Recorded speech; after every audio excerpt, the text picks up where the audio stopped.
You're listening to the Infinite Banking Mastery Podcast. Did you know that you could build a tax-free pool of wealth that's liquid and accessible all your life while building your retirement nest egg? Gain full control of your financial future and stop relying on the government and banks. The wealthy have already discovered this wealth-building secret. Now it's your turn to get financially secure without following the conventional wisdom that keeps you in debt to banks. Now here's your host, Valerie LaRocque. Hello, everybody. Welcome back to the Infinite Banking Mastery Podcast. Today, I wanted to cover something that you're probably thinking or have thought. It's probably crossed your mind. Why doesn't everybody know about infinite banking or the infinite banking concept? Why have not so many people heard about this? And whenever you bring it up to somebody, they maybe look at you like a deer in headlights or like you're completely nuts. Like, what are you talking about? And why would anybody do that? So I wanted to cover just my 2 cents on the topic and why I think some of the reasons are that not everybody knows about this, although it does take a long time for the masses to really get a hold of new ideas, I think as well. So I think really there's about 4 reasons why it maybe hasn't spread out there so much, although it is getting out there more. The first reason being what Nelson Nash would call the arrival syndrome, which is where the advisor already knows everything. I already know it all. What more could there possibly be for me to learn? I feel like I've got a good handle on this. This is sort of how I felt when I first met my mentor many years ago, about 12 to 13 years ago. When I first heard of this concept, I had finally gotten to a place where I felt very comfortable. I had many strategies to help somebody. I was comfortable with helping people with their market accounts.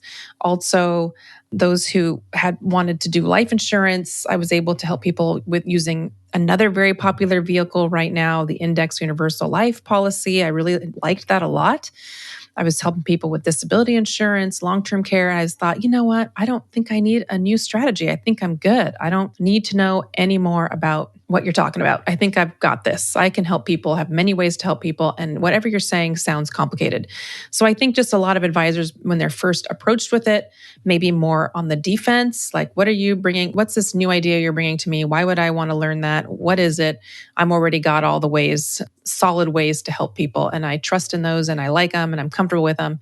I'm going to stick with the ways I already am used to helping people. So that's even how I felt when I first heard of this. When my friend and partner and mentor was sharing this with me, I was thinking, well, I don't think I need to know that. That sounds complicated.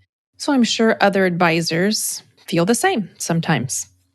Another reason why I think that there aren't more advisors out there teaching this is because once they do, if they do gain some interest and they say, oh, okay, well, what do I have to do to be able to teach somebody this strategy?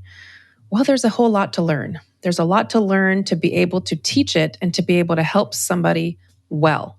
A big part of the learning is being able to address someone's questions and some of the confusing parts of this strategy. It's really just describing and helping people understand. That's a big thing to be able to learn how to teach that. I'm sure some of you out there have tried to share this with somebody, your friend, a loved one, a family member, and have had a hard time describing it or get caught up when they ask a question that you don't know the answer to, an objection of some sort, and it makes you start to rethink what you're learning. And certainly, even when I started, even though I had been in this industry already almost 10 years, when I first started learning this, I was so excited. I wanted to share it with everybody. However, even I didn't have the best wording to be able to describe it to people. And so in the beginning, when I wanted to share this concept with somebody, I would just say, hey, you know what? This is amazing. This is worth your time. You really should take some time and read this book, Becoming Your Own Banker by Nelson Nash, and get back to me. And then I'm going to set up an appointment because I can't even teach it to you. I'm sorry, I can't teach it to you. I'm still learning myself.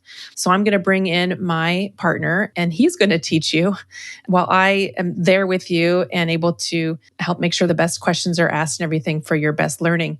But even I was too new and did not have the proper way to really explain the concept in the beginning. And so I can only imagine what those of you who are out there excited and not even with years of knowledge in the financial industry and then trying to describe to your loved ones why this is exciting.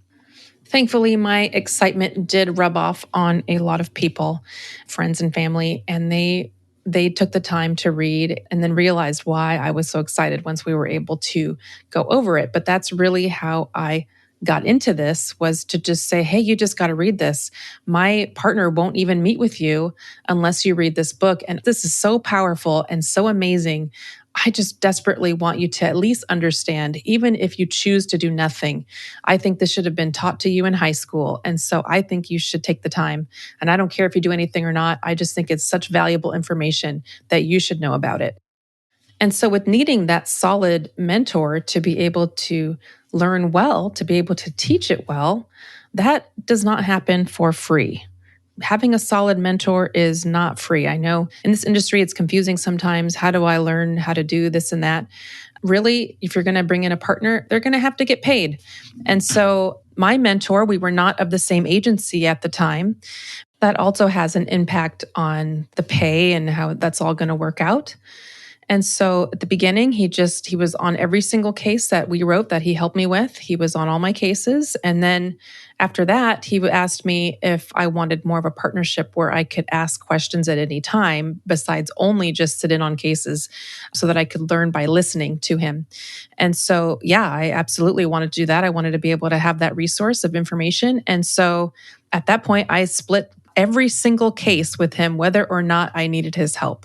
His name went on every single one of my policies for each of my clients, even with stuff that I've been doing for years and had no trouble with and needed no help with, because learning this is not going to be free.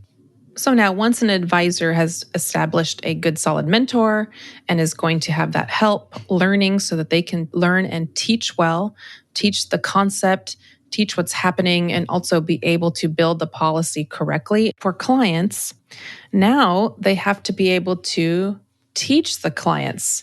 And that's a whole nother ballpark, because the client has to be willing to learn something new, to take the actions needed to have an understanding of this, possibly read a book. That's the best way. I know a lot of people are out there listening to podcasts like mine and other things to try to gather information.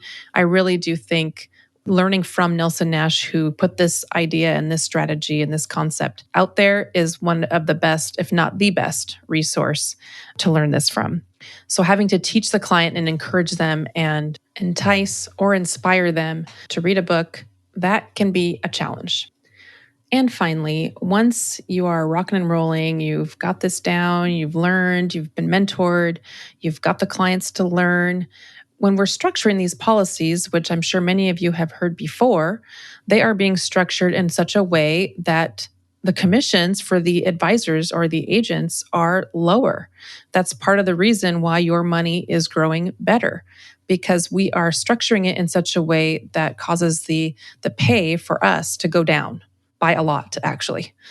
Of course, people are so excited by this concept that oftentimes they end up funding a policy a lot higher than they otherwise would have, because they're using it now as a funding vehicle for their future purchases, for college for their kids, their retirement, all sorts of reasons. And so they are going to desire to fund the policy higher. But when you're just looking at it and you're comparing the structure of a $20,000 a year premium or something from an IBC policy and a non-IBC structured policy, the commission is going to be a whole heck of a lot lower. So in summary of these reasons, again, I think a lot of advisors might have the arrival syndrome, where they just feel like, already, I know it all and I don't need to learn anything new to be able to help people. I am doing a great job as it is. Number two, oh man, I got to learn a lot. I've got to acquire a mentor. I've got a lot of learning to do to be able to teach this to other people. I've got to pay this mentor. And then after all that, I've got to be able to teach the client. I have to be able to encourage them to read a book or do some learning and not just depend solely on me teaching. Whenever I have help clients that are depending solely on me teaching them from a 100% cold state, it doesn't usually go well. They feel this is too good to be true. It gets confusing. There's too much going on. Definitely takes some foundational learning. So the advisor says, oh my gosh, I got to learn all this stuff. I got to get a mentor. I got to pay that mentor lots of money over time to be able to learn this. Then I have to teach the client something that they may or may not be excited to learn. And maybe they don't like to read. So it's going to be hard for them to read this book. It might take a while. And at the end of the day, I'm going to get paid less than what I normally would on a life insurance contract. No, thank you. I'll pass. And those are the reasons why I think, of course, I'm not all knowing, but these are the obstacles I can see as being a stumbling block for many advisors to get into this. However, I will say again, there are many people out there getting excited and wanting to teach this to many people. And I think that's great. I just think that they need to make sure they have a strong mentor, because getting excited and just going out and teaching based on reading the book a few times yourself or being a licensed agent and feeling like, oh yeah, I can do this, it can be catastrophic to the future of your policy if it's not built well from day one. So that's all I have for you today. I'm going to leave you with this quote from an EBA article in Fortune magazine from 1993. This is also from Nelson Nash's book. It's just a really good quote where it says, if you understand what's happening, you'll know what to do. And I think so. I think as soon as you learn this and you really have an understanding, you'll know what to do. You'll know how much you want to fund. You'll know what will make the best sense for you and your budget. It will all become more clear once you have a really good understanding. Well, as always, if you would like my help, if you would like to work together on a plan for you or you and your family, I would be happy to connect with you. You can reach out to me at Valerie@alphaomegawealth.com. I look forward to talking with you. Until then, I hope you have a great week, and I will talk to you again next time. Take care.